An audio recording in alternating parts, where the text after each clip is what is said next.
morning, Scott. Hey Dan, how are you? Conflict free at the moment. I feel like anyway. So you haven't checked Facebook or watched the news? That's true. I fasted so far today.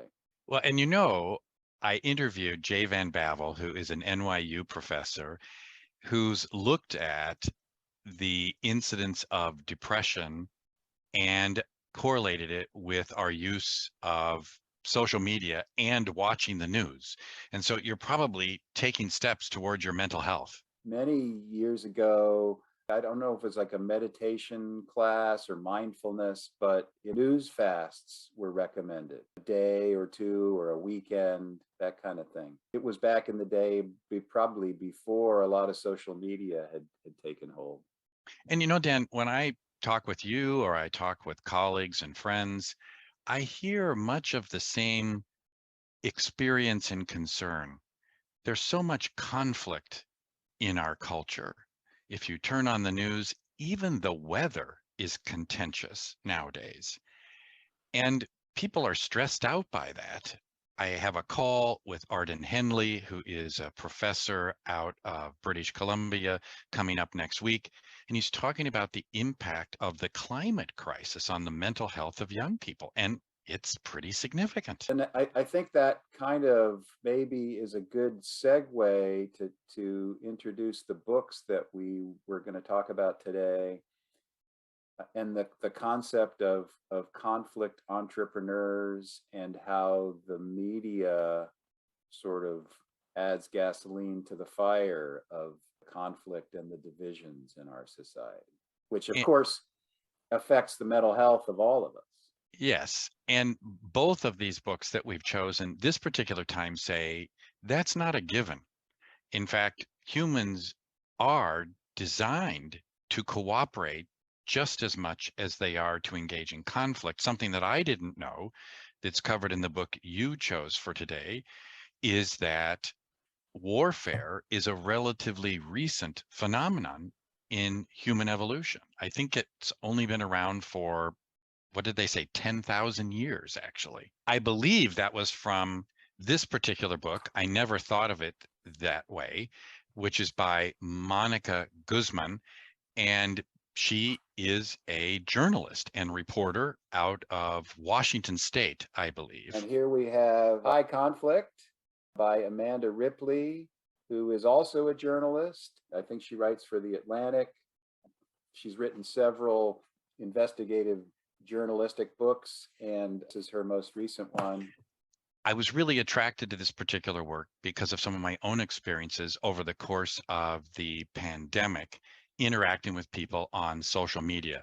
And I'm not claiming to be an expert in that by any stretch of the imagination. But as you know, Dan, my calling card with regard to our particular field of mental health has always been about bringing research and science to the forefront. Here's what the data say, because doing so, I believed, was a way to help us overcome our apparent differences in the field, differences in terms of models and techniques and disciplines, et cetera.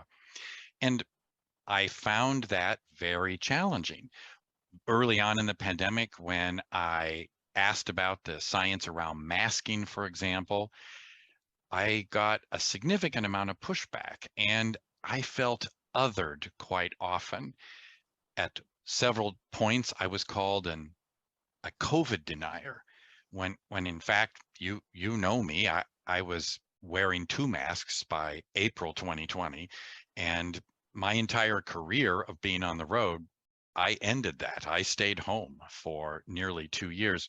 So it stung in particular, and I wondered, what would it take for us to have people engage in conversations more organized around curiosity, around understanding another person's perspective. And Guzman's book really speaks to that.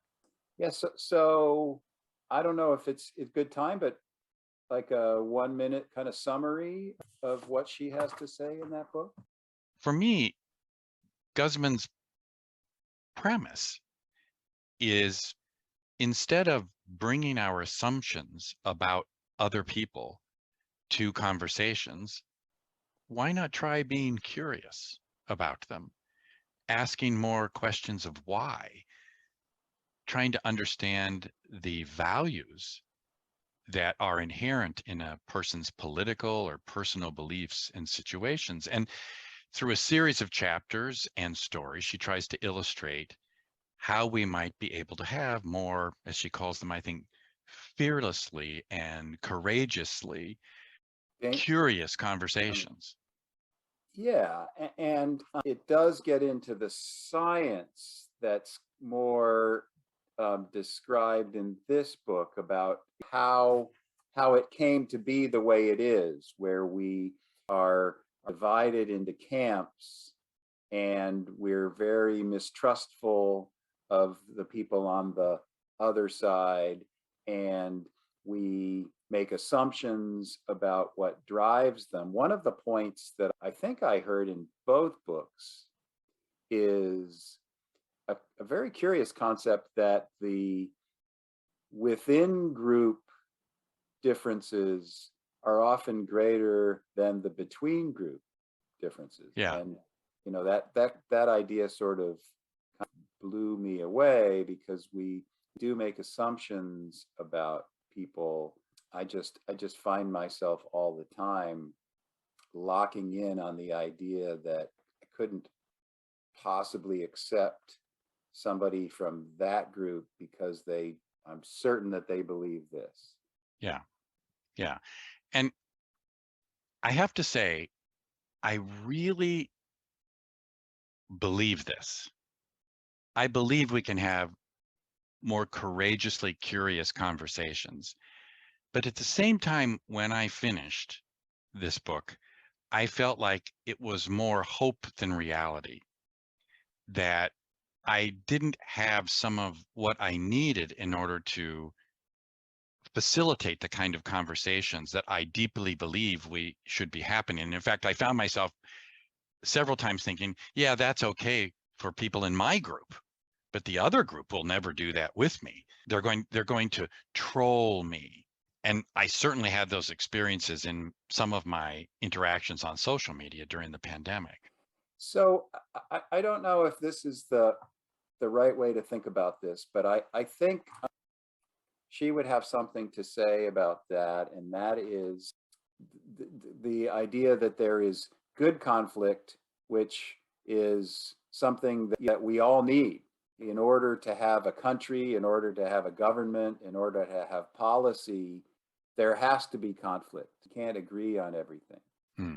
And at the same time, conditions that inflame conflict to a level where the conflict itself starts sustaining. And once you get into that, there's really no hope of resolution. And Hmm. so some of those conditions are, certainly one of them is humiliation. Hmm. So you talked about trolling and people that might call you a COVID denier. I mean, that have that label was humiliating. Yeah. And if you react to the humiliation in a way that, where you try to humiliate back on the other side, Hmm. that's the kind of thing that escalates into high conflict. Hmm.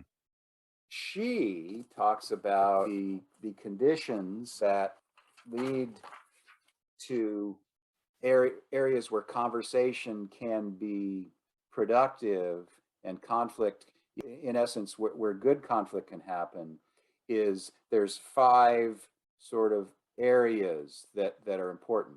Do you have enough time? Hmm. Do you have the full attention of the person that you're in conflict with? Is there parity? I listened to her on a podcast. She actually went on Glenn Beck's podcast. Hmm.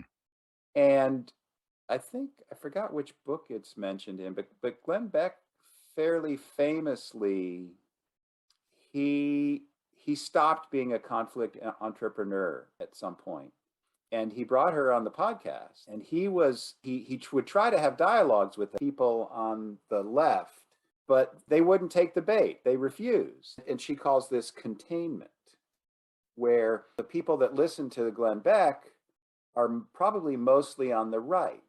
And so somebody from the left who's on Glenn Beck, there's not an ability to be completely open and honest about how you feel because of the way it's set up.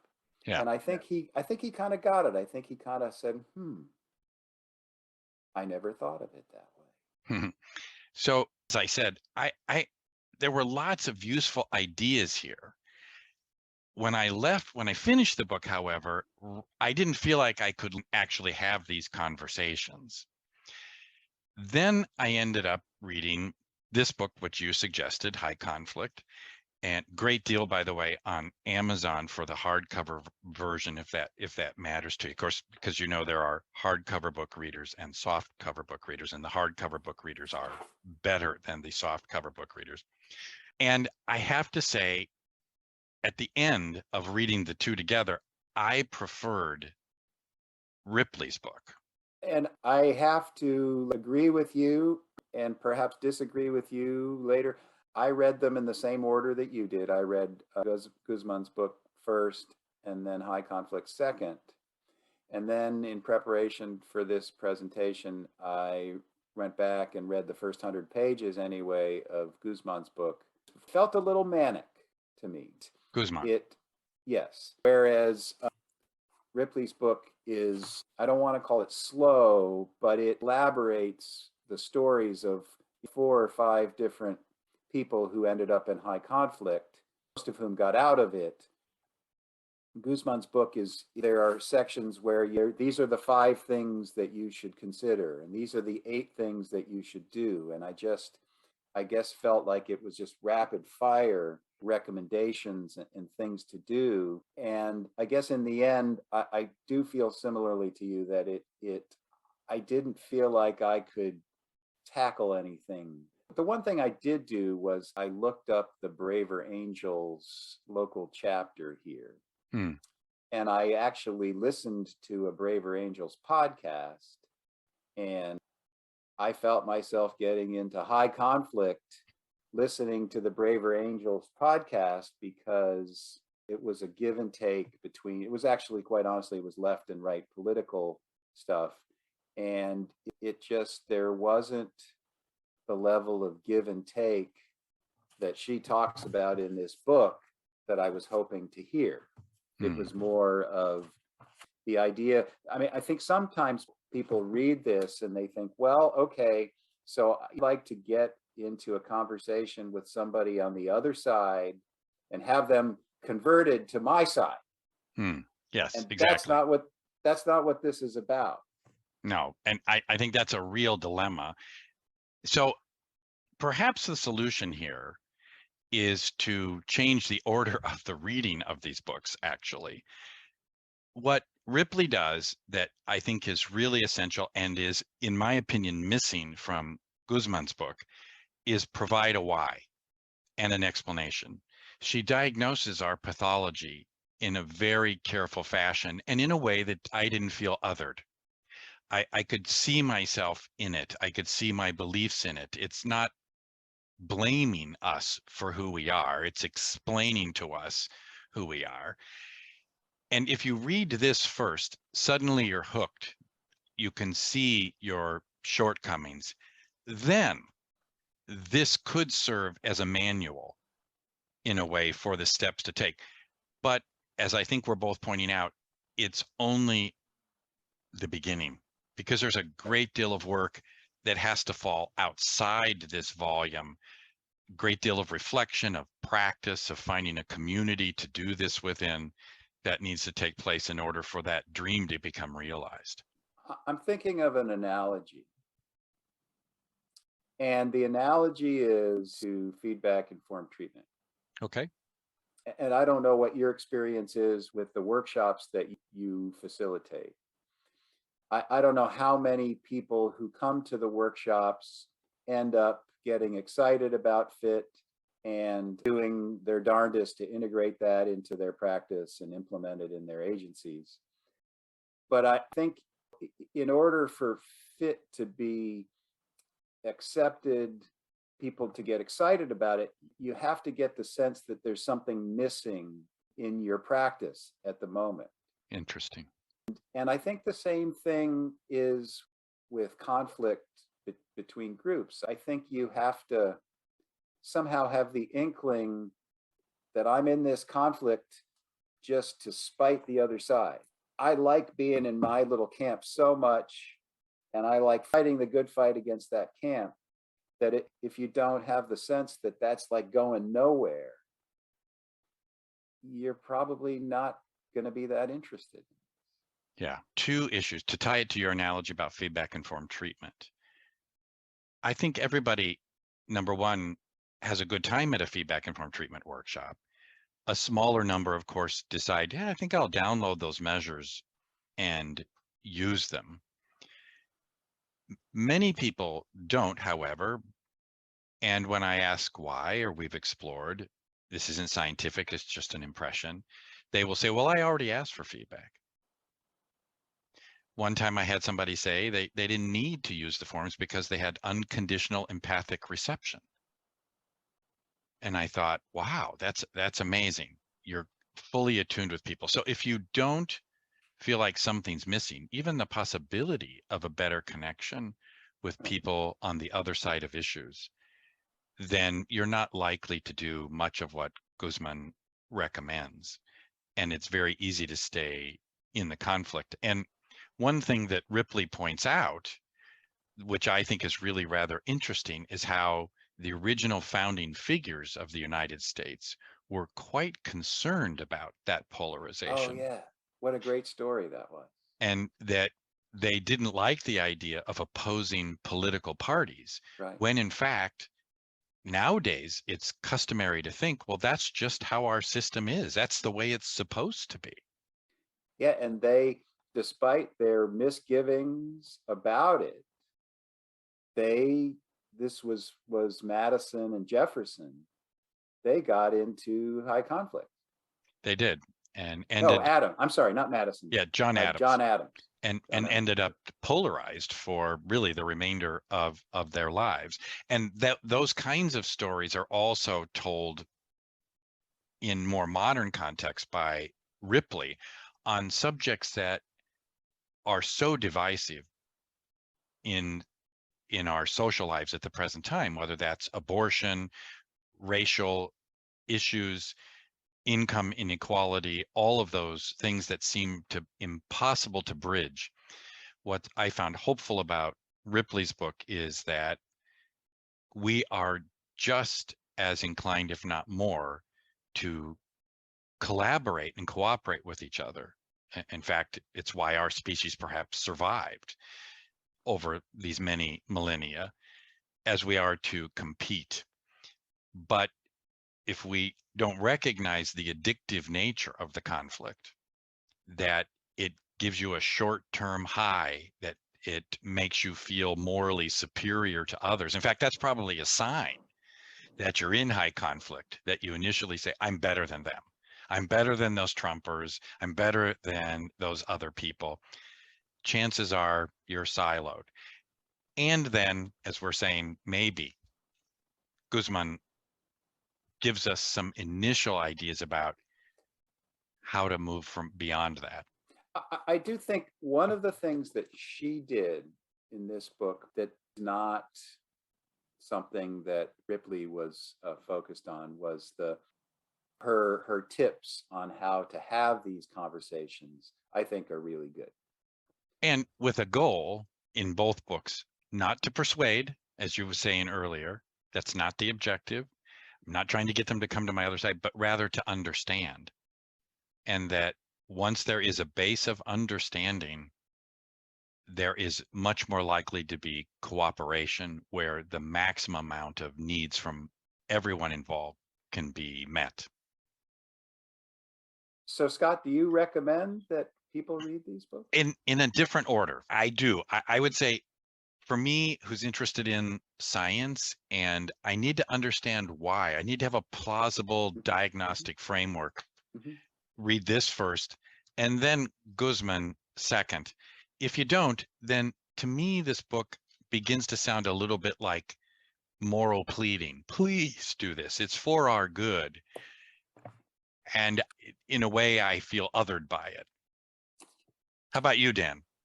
Absolutely. I agree with you wholeheartedly. I do think it's probably better to read this book first to get some stories and some maybe theoretical background. If so, on the front cover, it says here, honest, funny, surprising, and actionable. Take it to the beach, hand it out at family reunions.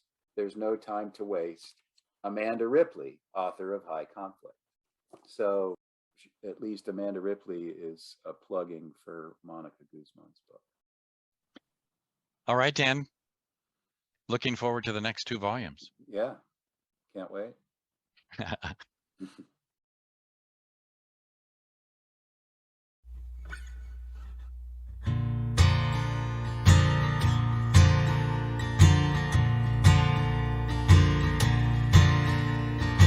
If I search, will